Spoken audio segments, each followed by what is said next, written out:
অঞ্চলত আহিব, এইখন ব্লকত আহিব আৰু সামাজিক ধৰ্মীয় কামৰ লগত জড়িত থাকিব আৰু ৰাইজৰ লগত থাকিব। ৰাইজৰ লগত নাথাকিলে আপোনাৰ মনটো বেয়া থাকিব আৰু এনেকুৱা মানে এইটো নিৰ্ধাৰিত তেনেকুৱা হৈয়ে থাকে, মানুহৰ মৃত্যু, বিবাহ, এনেকুৱা কিছুমান বস্তু আছে, এইবিলাক হ'বই আৰু সেইবিলাকৰ চিন্তা আমি কৰিব নালাগে।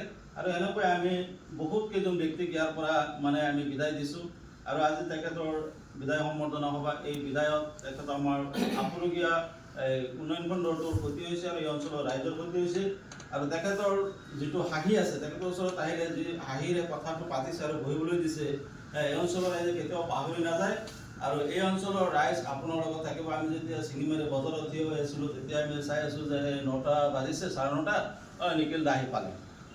মানে এনেকুৱা এজন কৰ্মবীৰ, তেখেতে কোনো দিন মানে তেখেতৰ যে আহিব লাগে সেইটো পাহৰা নাই আৰু ইয়াৰ পৰা যেতিয়া ৰাতি কৈছোঁ, মই মাজে মাজে কৈছোঁ যে আপোনাৰ যদি কিবা বিপদ আপদ হয় আমাক আপুনি জনাব, আপোনাৰ কাৰণে আমি থিয় হৈ আছোঁ, য'তে কিবা হয় আমাক জনাব, আমি আপোনাক সহায় কৰিম।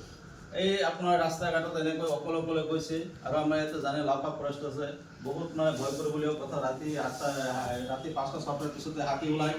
মাজে সময়ে আমি কৈছোঁ যে আপোনাৰ যদি কিবা প্ৰব্লেম হয় আপুনি আমাৰ পৰা হেল্প ল'ব, আমি আপোনাক আগুৱাই দিম।